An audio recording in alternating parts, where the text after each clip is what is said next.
तो क्लास 8 वालों, तुम लोग को अगर ये चैप्टर कम समझ में आ रहा हो तो इसके लिए मैं तुमको ऑनलाइन समझाने का पूरा कोशिश कर रहा हूँ। ठीक है, देखो इस चैप्टर का नाम है अलजेब्रिक एक्सप्रेशन एंड आइडेंटिटीज। ये चैप्टर का जो नाम है आपका अलजेब्रिक एक्सप्रेशन एंड आइडेंटिटीज, इसमें आपको जो पढ़ना है वो अलजेब्रा के बारे में पढ़ना है। ठीक है, अलजेब्रा बेसिकली होता क्या है, जिसमें आप जो है कांस्टेंट और वेरिएबल का साथ में स्टडी करते हैं। क्लास 7th में इसके बारे में पढ़ा होगा खूब अच्छे से। ठीक है, अब थोड़ा सा क्लास 8th में हम इसके बारे में पढ़ेंगे कि अलजेब्रिक एक्सप्रेशन क्या होता है, कांस्टेंट क्या होता है, वेरिएबल क्या होता है, और उसके बाद में इसके टर्म्स कुछ होते हैं उसको पढ़ना है हमको, इसमें डिग्री क्या होती है वो पढ़ना है। ठीक है, चलो सबसे पहले बात करते हैं कि अलजेब्रिक एक्सप्रेशन क्या होता है।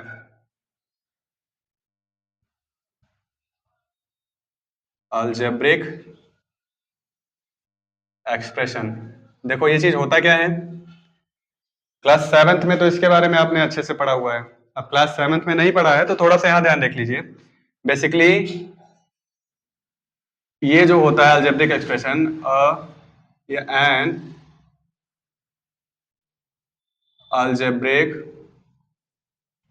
Expression is a combination of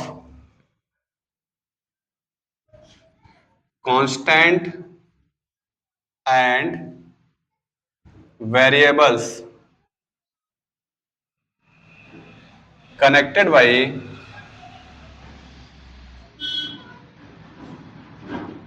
fundamental sign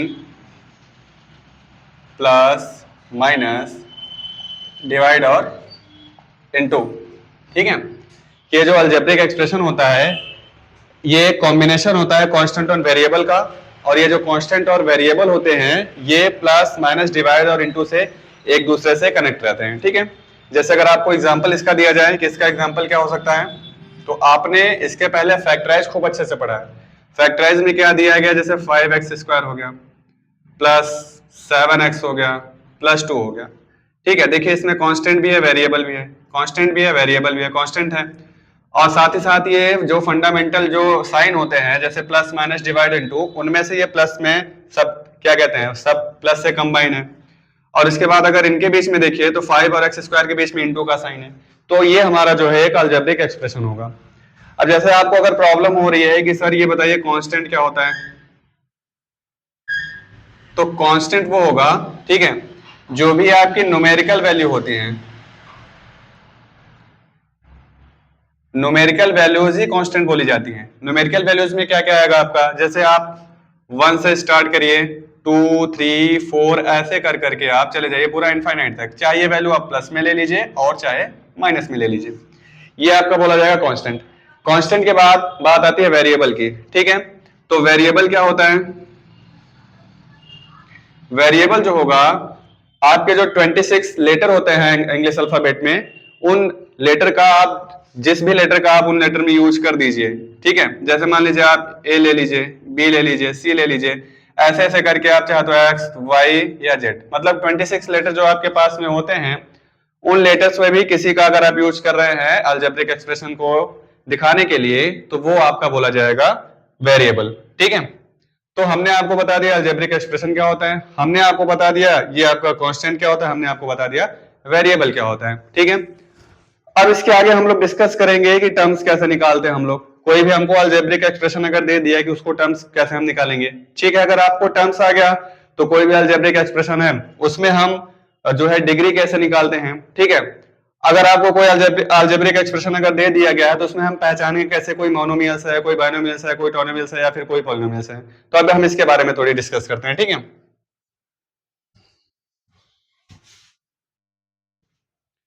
देखिए अब हम बात करेंगे आगे टर्म्स की कि अलजेब्रिक एक्सप्रेशन में टर्म्स क्या होता है। तो कोई भी अलजेब्रिक एक्सप्रेशन है उसमें टर्म्स होगा उसी अलजेब्रिक एक्सप्रेशन का कोई भी पार्ट। जैसे हम मान लीजिए कि ले लेते हैं एग्जांपल में, यहाँ पे टर्म्स लिख देते हैं कि पार्ट ऑफ अलजेब्रिक एक्सप्रेशन। ठीक है, कि टर्म्स जो होता है वो अलजेब्रिक एक्सप्रेशन का पार्ट होता है। जैसे एग्जांपल अगर लिया जाए, मान लीजिए हम लेते हैं 2x² प्लस 5x प्लस 7, पहला ये हो गया फर्स्ट एग्जांपल। सेकंड एग्जांपल हम लेते हैं कि 7x² माइनस 3x माइनस 8। ये दो एग्जांपल हमारे पास में है। अब देखिए ये पूरा हमारा अलजेब्रिक एक्सप्रेशन है ये दोनों। अब हमको अगर इनमें टर्म को बताना होगा कि कितने टर्म है, तो देखिए यहाँ पे जो ये अलजेब्रिक एक्सप्रेशन का पहला पार्ट ये, दूसरा पार्ट ये, तीसरा पार्ट ये, तो इसके जो टर्म्स निकल के आएंगे वो क्या आएंगे, plus 2x² plus 5x plus 7। ठीक है, आप प्लस दिखा भी सकते हो, आप नहीं भी दिखा सकते हो, तो हम ये भी लिख सकते हैं कि 2x² प्लस 2x² के बाद हम लिख सकते हैं 5x या फिर 7। ऐसे ही यहाँ पे आप देख सकते हैं कि ये है आपका 7x², कॉमा टर्म के पहले अगर माइनस लगा है तो उसको हम लेके चलते हैं, ये हो जाएगा -3x और यहाँ पे हो जाएगा आपका -8।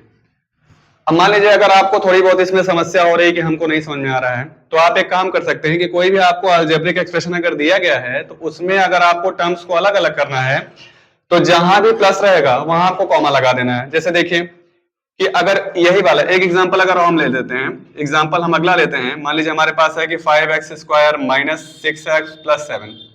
मैंने बोला जहां प्लस होगा वहां प्लस को हटा के कॉमा लगा दीजिए, अगर कहीं माइनस है तो माइनस से पहले कॉमा लगा दीजिए। अब जैसे देखिए यहाँ पे 5x² है तो 5x² आप नोट कर दीजिए। देखिए यहाँ माइनस है तो मैंने बोला माइनस से पहले कॉमा लगा दीजिए और उसके बाद 6x नोट कर दीजिए आप, और प्लस है तो आप जो है वहां कॉमा लगा दीजिए। तो ये होता है अलजेब्रिक एक्सप्रेशन के टर्म्स को फाइंड करना। अब अगर आपने टर्म सीख लिया है तो हम टाइप्स ऑफ अलजेब्रिक एक्सप्रेशन पढ़ते हैं। यहाँ पे हम हेडिंग डाल देते हैं आपका कि types of algebraic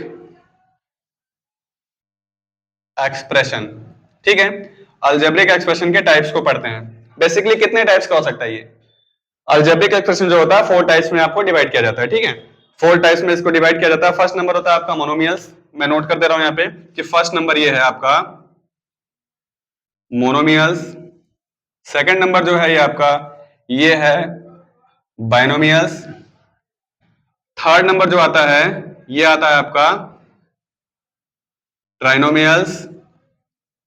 and fourth number जो आता है इसको बोलते हैं पॉलिनोमियल्स। कि क्या होता है, देखो अलजेब्रिक एक्सप्रेशन को अगर टर्म्स के बेसिस पे हम लोग अगर डिवाइड करें तो ये मोनोमियल्स, बाइनोमियल्स, ट्राइनोमियल्स और पॉलिनोमियल्स में जाता है।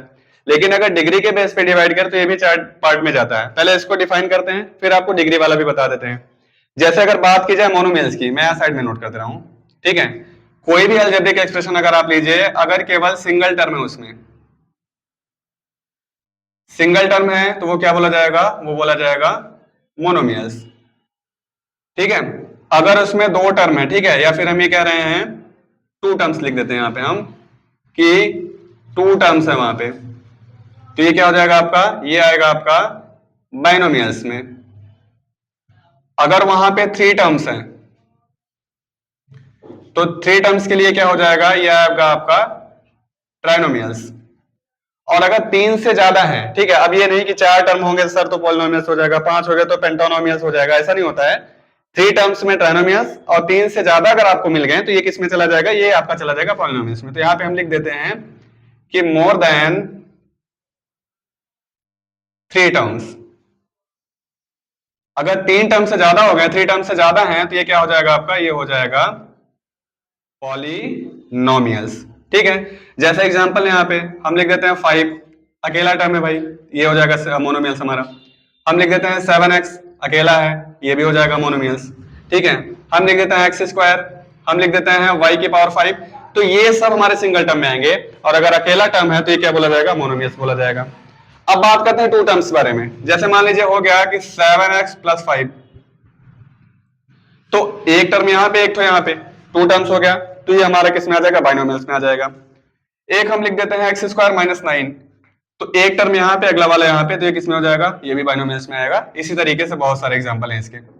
अच्छा 3 टर्म्स का ले लें, तो जो आपने अभी तक फैक्टराइज पढ़ा हुआ है, फैक्टराइज में ज्यादा से ज्यादा आप देखते थे 3 टर्म वाले ही मिलते थे। ठीक है, जैसे एग्जांपल हम ले लें यहाँ पे कि 7x² plus 5x plus 9। Single, ये फर्स्ट टर्म, सेकंड टर्म और थर्ड टर्म, अगर 3 टर्म हो गए तो ये ट्राइनोमियल्स हो गया।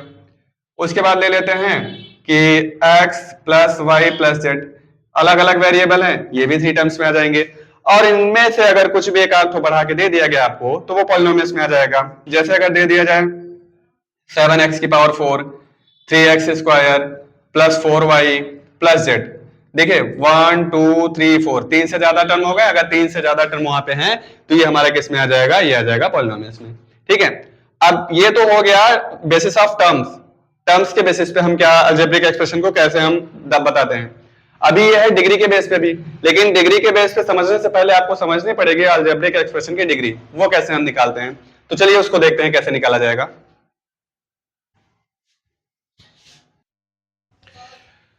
चलिए आगे बात करते हैं डिग्री के बारे में। तो यहाँ हेडिंग डाल लेते हैं हम लोग डिग्री। ठीक है, आप क्लास 8th लेवल पे हैं तो आपसे डिग्री जो पूछी जाएगी वो पूछी जाएगी वन वेरिएबल वाले की, मतलब कि पूरे क्वेश्चन में आपको वन वेरिएबल रहेगा तो उस पर पूछी जाएगी।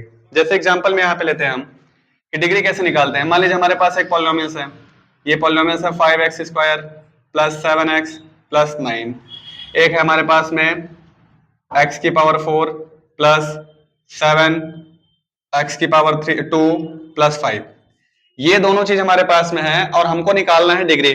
डिग्री कैसे निकालते हैं, तो देखिए आपको वेरिएबल की पावर देखनी है। देखिए यहाँ पे वेरिएबल x है, x की पावर यहाँ पे कितनी है 2, यहाँ पे वेरिएबल x है, यहाँ कुछ नहीं दिख रहा तो पावर 1, और यहाँ पे वेरिएबल है ये नहीं तो इसका मतलब वेरिएबल की पावर 0 मान के चलते हैं, तो यहाँ पे क्या हो जाएगा आपका 0 हो जाएगा। तो वेरिएबल की जो हाईएस्ट पावर होती है वही अलजेब्रिक एक्सप्रेशन की डिग्री होती है। तो यहाँ पे 5x square plus 7x plus 9 में अगर आप देखेंगे तो जो वेरिएबल की हाईएस्ट पावर है वो 2 है, इस वजह से इस पॉलिनोमियल्स की जो डिग्री हो जाएगी वो कितनी हो जाएगी, 2 हो जाएगी। ऐसे अगर यहाँ पे देखें तो इसका जो पावर है वो 4 है, इसकी जो पावर है वो 2 है और यहाँ पे 0 है, तो जो हाईएस्ट पावर होगा वही पॉलिनोमियल्स की डिग्री बोली जाएगी। तो ये डिग्री हो गया। ठीक है, अब बात करते हैं लाइक टर्म के बारे में कि लाइक टर्म्स क्या होते हैं।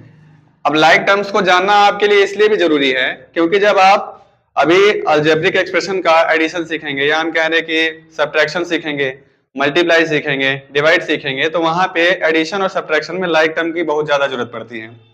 तो लाइक टर्म्स के बारे में बात करें तो लाइक टर्म आपको देखना किसमें है, लाइक टर्म्स के लिए आपको देखना है केवल और केवल वेरिएबल की, वेरिएबल को देखना है और साथ ही साथ वेरिएबल के पावर को देखना है। जो वेरिएबल होगा और उसकी पावर जो होगी वही डिसाइड करेंगे कि लाइक टर्म कौन कौन सा है। मतलब अगर वेरिएबल जो हो वो भी सेम होना चाहिए, ठीक है, पावर जो हो वो भी सेम होनी चाहिए।